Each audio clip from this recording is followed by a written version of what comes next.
నమస్తే welcome to our channel. AP liquor స్కామ్లో 39వ నిందితుడిగా ఉన్నటువంటి చెవిరెడ్డి మోహిత్ రెడ్డి హైకోర్టులో ముందస్తు బెయిల్ పిటిషన్ దాఖలు చేసిన సంగతి మనకు తెలిసిందే. మరి హైకోర్టు చెవిరెడ్డి మోహిత్ రెడ్డికి బిగ్ షాక్ ఇచ్చిందని చెప్పవచ్చు. ఈ ముందస్తు బెయిల్ని పిటిషన్ను కొట్టివేస్తూ తీర్పు ఇచ్చింది.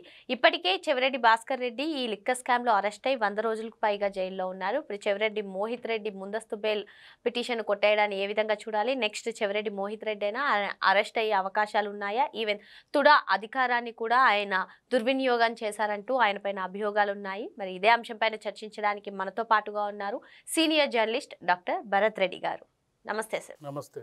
చెవిరెడ్డి భాస్కర్ రెడ్డి ఆయన ఈ ఏపీ లిక్కర్ స్కామ్లో అరెస్ట్ అయ్యి 100 రోజులు పైగా అవుతుంది సార్. మరి ఆయనకి బెయిల్ వచ్చిన దాఖలాలు కూడా లేవు. ఇప్పుడు చెవిరెడ్డి మోహిత్ రెడ్డి ఆయన ముందస్తు బెయిల్కి వెళ్ళడం, ముందస్తు బెయిల్ని హైకోర్టు తిరస్కరించడం, ఇదంతా ఒక ఎత్తు అయితే సిట్ అధికారులు పలుమార్లు ఈ ప్రిలిమినరీ ఛార్జ్ షీట్లో కూడా మోహిత్ రెడ్డి పేర్లు చెప్పడం, ఈ మద్యం ముడుపుల్ని ఎలక్షన్స్కి ఏ విధంగా వాడారు, తుడా వెహికల్స్ని ఏ విధంగా యూజ్ చేశారు, ఇవన్నీ కూడా వాళ్ళు పొందుపరిచారు.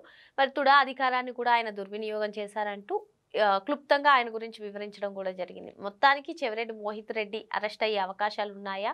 మరి హైకోర్టు ఈ ముందస్తు బెయిల్ పిటిషన్ కొట్టేయడం తర్వాత అరెస్ట్ అయినా ఏం జరగబోతుంది అంటారు? చెవిరెడ్డి మోహిత్ రెడ్డికి సంబంధించి గత కొంతకాలంగా చూసుకున్నట్టయితే అతనికి కొంత కోర్టు నుంచి రిలీఫ్ దొరుకుతున్న సందర్భాన్ని మనం చూడొచ్చు. గతంలో అతనికి కొంత కోర్టు రిలీఫ్ వల్ల ఇంతకాలం అరెస్ట్ కాలేదు. ఇప్పుడు కోర్టు అతని బెయిల్ తిరస్కరించడంతో సిట్ అధికారులకు ఇక మార్గం సుగమమైందని చెప్పొచ్చు. ఎందుకంటే మనం చూసుకున్నట్టయితే మొదటి నుంచి కూడా ఎవరైతే లిక్కర్ స్కామ్లో నిందితులుగా ఉన్న వాళ్ళు సిట్ అధికారులు నోటీసులు జారీ చేసిన వెంటనే, చేస్తారని తెలిసిన వెంటనే వాళ్ళు ముందస్తుకు బెయిల్కి వెళ్తున్న సందర్భాన్ని మనం చూడొచ్చు. ముందస్తు బెయిల్కి వెళ్తున్న సందర్భంలో హైకోర్టు దాన్ని తిరస్కరించిన తర్వాత కొంతకాలం అజ్ఞాతంలోకి వెళ్ళడం, తర్వాత దొరకడం, ఇలాంటి ప్రక్రియలన్నీ కూడా మనం చాలా కాలం నుంచి, అంటే ఇప్పటివరకు ఎవరైతే అరెస్ట్ అయ్యారో వాళ్ళ నిందితులందరిది కూడా అదే ఒకే రకమైన విధానంలో వెళ్తున్నారు. అయితే ఇక్కడ మోహిత్ రెడ్డికి సంబంధించి కూడా సిట్ అధికారులు చాలా కాలం నుంచి కూడా అతని నుంచి వివరాలు సేకరించడానికి, అతన్ని దర్యాప్తు చేయడానికి ప్రయత్నిస్తున్నారు. అతను కొంతకాలం నుంచి ఏంటంటే ఏదో కోర్టుల సాయంతో బయటకు రావడం, అంటే ముందస్తు బెయిల్కు వెళ్ళడం జరుగుతుంది. అయితే ఈసారి కోర్టు ముందస్తు బెయిల్ తిరస్కరించడం జరిగింది. కాబట్టి సిట్ అధికారులు ఏవైతే అభియోగాలు మోపబడ్డాయో, ఛార్జ్ షీట్లో ఏవైతే అభియోగాలు మోపబడ్డాయో, తూడా చైర్మన్గా ఉన్న చెవిరెడ్డి మోహిత్ రెడ్డి డబ్బులని, తూడా వెహికల్స్, తూడా ఏదంటే అవి ప్రభుత్వ వాహనాలకు చెక్కింగ్స్ ఉన్నాయనే ఉద్దేశంతో ఆ వాహనాల్లోనే డబ్బులు తరలించారనేది ప్రధానంగా చెవిరెడ్డి మోహిత్ రెడ్డి మీద ఉన్న ఒక అభియోగం. ఆ అభియోగానికి సంబంధించి చెవిరెడ్డి మోహిత్ రెడ్డిని సిట్ అధికారులు దర్యాప్తు చేయాలని చెప్పి చాలా ప్రయత్నిస్తున్నప్పటికీ అది కొంతవరకు సాగలేదు. ఇప్పుడు ఎప్పుడైతే హైకోర్టు క్లియర్ చేసిందో, అతనికి బెయిల్ని నిరాకరించిందో, ఖచ్చితంగా కూడా అతన్ని అరెస్ట్ చేసి ఆ వివరాలు సేకరించే అవకాశం అయితే ఖచ్చితంగా, అరెస్ట్ చేసే కన్నా ముందు విచారణకు పిలిచే అవకాశాలు ఉన్నాయంటారా? ఖచ్చితంగా ముందు విచారణకు పిలుస్తారు. విచారణలో సహకరించినట్టయితే వాళ్ళ దగ్గర ఏవైతే ఇతని మీద ఉన్న అభియోగాలకు సంబంధించిన ఆధారాలు ఉన్నాయో ఆధారాలన్నీ కూడా అతనికి చూపించే అవకాశం ఉంది. అతను ఇవన్నీ నాకు తెలియదు, ఆల్రెడీ ఇప్పటికే ఇదంతా కేసు నన్ను ఇరికిస్తున్నారు అని చెప్పే ప్రయత్నం చేస్తున్నారు. కానీ వాళ్ళు సేకరించిన ఆధారాల ప్రకారం తూడా చైర్మన్గా ఉన్న సందర్భంలో నీ వెహికల్స్ ఎక్కడి నుంచి ఎక్కడికి వెళ్ళాయి, ఏ చెక్ పోస్ట్ దాటాయి, ఆ చెక్ పోస్ట్ దగ్గర కొన్ని చోట్ల డబ్బులు కూడా పట్టుబడడం జరిగింది. చాలా సందర్భాల్లో డబ్బులు వెళ్ళినప్పటికీ చాలా సందర్భాల్లో ఈ క్యాబినెట్ ర్యాంక్ ఉండే తూడా చైర్మన్ పోస్ట్ కాబట్టి చాలా సందర్భాల్లో చెక్ పోస్టుల వద్ద నుంచి కూడా వదిలేసే అవకాశం ఉంటుంది. ఇప్పుడు మినిస్టర్స్కి, అలాగే గవర్నర్లకి కొంతమందికి ఆ చెక్ పోస్ట్లో చెక్కింగ్ ఉండే సందర్భం ఉంటుంది. అంటే ఏదో ఒక సందర్భంలో మాత్రమే చెక్ పోస్ట్ దగ్గర డబ్బులు పట్టుబడడం జరిగింది. అలా ఎన్నిసార్లు తిరిగిందని ఇప్పుడు ఆ వెహికలే కాదు, తూడాకు సంబంధించిన తూడా బోర్డు పెట్టుకొని ఇప్పుడు మనం చూస్తుంటాం బయట ఎమ్మెల్యే, ఎమ్మెల్సీ, ఎంపీ అని వెహికల్ స్టిక్కర్స్ పెట్టుకొని పోతుంటారు. ఆ స్టిక్కర్స్ని ఆపడానికి చెక్ పోస్ట్ దగ్గర ఎవరు సాహసించరు, పంపిస్తుంటారు, వితౌట్ చెకింగ్ పంపిస్తూ ఉంటారు. అలాంటి సందర్భంలో ఏదో ఒక సందర్భంలో చెకింగ్ సందర్భంలో ఆ సందర్భంలో మాత్రమే డబ్బులు బయటపడడం జరిగింది. ఆ వెహికల్స్ గతంలో వెళ్ళినప్పుడు చెకింగ్ లేకుండా ఎన్నిసార్లు వెళ్ళాయనేది ముఖ్యం. ఆ సందర్భంలో చెక్ పోస్ట్ దాటేటప్పుడు వాళ్ళది రికార్డ్ అయి ఉంటుంది. ఆ రికార్డ్ అయిన సందర్భంలో ఎన్నిసార్లు ఈ వెహికల్స్, తూడాకు సంబంధించిన వెహికల్స్ చెక్ పోస్టులు దాటి వెళ్ళాయి, ఆ సందర్భంలో చెకింగ్స్ ఎన్నిసార్లు చేసిన సందర్భంలో వీళ్ళు ఏ విధంగా సహకరించారు అనేది కూడా ఇప్పుడు సిట్ అధికారులు సమాచారాన్ని సేకరించి ఉంటారు. ఆ సేకరించిన సమాచారాన్ని చెవిరెడ్డి మోహిత్ రెడ్డి ముందు బయట పెట్టే అవకాశం ఉంటుంది. దీన్ని దృష్టిలో పెట్టుకొని అతని మీద సహకరించినట్టయితే నోటీసులు ఇచ్చి మళ్ళీ పంపించే అవకాశం ఉందంటే, లేదంటే ఖచ్చితంగా కూడా అరెస్ట్ చేసే అవకాశాలే కనిపిస్తున్నాయి. మనం ఎందుకంటే మనం ఈ 40 మంది ఛార్జ్ షీట్లకు సంబంధించి మనం చూసుకున్నట్టయితే 40 మందికి నోటీసులు ఇచ్చినప్పటికీ ఇప్పటివరకు 12 మందిని అరెస్ట్ చేయడం జరిగింది.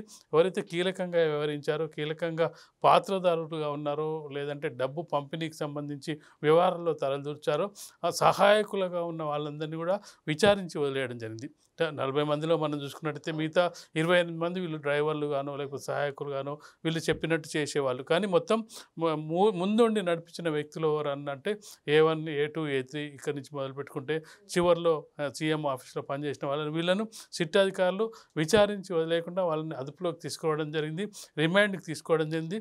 రిమాండ్ కూడా పొడిగించడం జరుగుతుంది. ప్రతి సందర్భంలో వాళ్ళు బెయిల్ పిటిషన్ వేయడం జరుగుతుంది. బెయిల్ పిటిషన్ వేసిన ప్రతిసారి కూడా సిట్ దర్యాప్తు బృందం మరి మాకు ఇంకా వివరాలు రావాల్సి ఉంది, మాకు ఇంకా నిందితులు సహకరిస్తలేరు, మేము పూర్తి సమాచారం మాకు అందలేదు, ఒకవేళ నిందితులు బయటికి వెళ్ళినట్టయితే సాక్ష్యాలను తారుమారు చేసే అవకాశం ఉందనే ఉద్దేశంతో బెయిల్ ఇప్పటి వరకు కొనసాగించడం వల్ల చెవిరెడ్డి భాస్కర్ రెడ్డి 100 రోజులు ఇప్పటివరకు జైల్లో ఉన్నారు.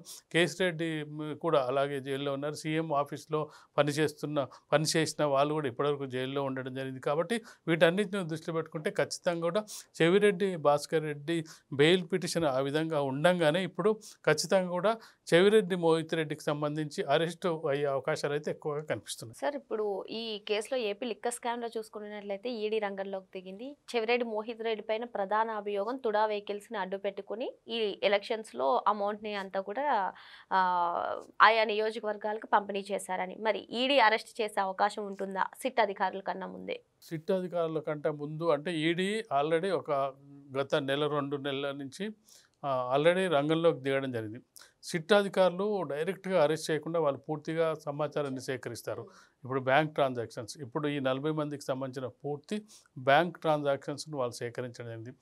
ఎవరు వాళ్ళ బ్యాంకు గత 2019 నుంచి 23 మధ్య కాలంలో వాళ్ళ బ్యాంకు ఖాతాలు ఎక్కడి నుంచి ఎక్కడికి వెళ్ళాయి, ఈ ఎవరైతే 40 మంది అయితే ఛార్జ్ షీట్ మోపబడ్డారో ఎక్కువ అమౌంట్ వెళ్తే ఎవరికి ట్రాన్స్ఫర్ అయింది అంటే ఈ వివరాలన్నీ కూడా సిట్ ఈడీ ఎప్పుడైనా ఎంటరింగ్ ఎప్పుడవుతుందంటే ఖచ్చితంగా ఆర్థిక లావాదేవీలు జరిగినప్పుడు వాళ్ళు ఎంటర్ అవుతారు. మిగతా విషయాలకు సంబంధించినప్పుడు వాళ్ళు ఎంటర్ ఆర్థిక లావాదేవీలు జరిగి డబ్బు దొరికిన సందర్భంలో ఏది చెక్ పోస్ట్ దగ్గర డబ్బు దొరకడం, ఇక్కడ ఫామ్ హౌస్లో డబ్బు దొరకడంతో ఈడీ అసలు చెప్పి చేయదు.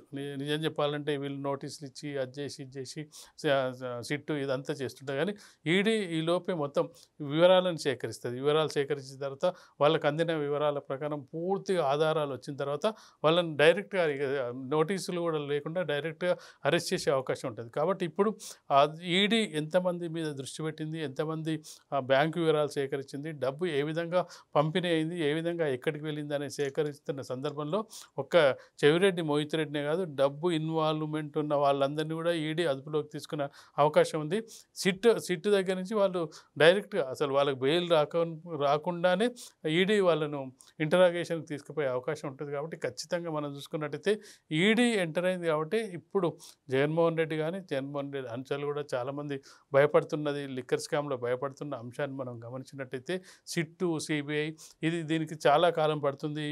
వీటిని ప్రూవ్ చేయడానికి మళ్ళీ బెయిల్ వచ్చిన తర్వాత దాన్ని సాగదీసే అవకాశం ఉంటుంది. మళ్ళీ హైకోర్టు ఉంటుంది, దాని తర్వాత సుప్రీంకోర్టు ఉంటుంది, దీన్ని పెండింగ్ పెట్టుకోవచ్చు అనే ఒక ఇది ఉంటుంది. కానీ ఈడీ ఎంటర్ అయినప్పుడు ఈడీకి సంబంధించిందంటే ఇన్వెస్టిగేషన్ చాలా ఫాస్ట్గా సాగుతుంటుంది, త్వరగా కేసు పరిష్కారం అవుతుంటుంది. కాబట్టి ఈడీకి సంబంధించి ఇప్పుడు వైసీపీ నాయకులు ఎవరైతే అందులో ఉన్నారో వాళ్ళంతా కూడా భయపడుతున్నది ఈడీకి సంబంధించిన అంశం ఇన్వాల్వ్ అయింది కాబట్టి వాళ్ళకు ఇప్పుడు భయం ఎక్కువైందని మనం చెప్పొచ్చు.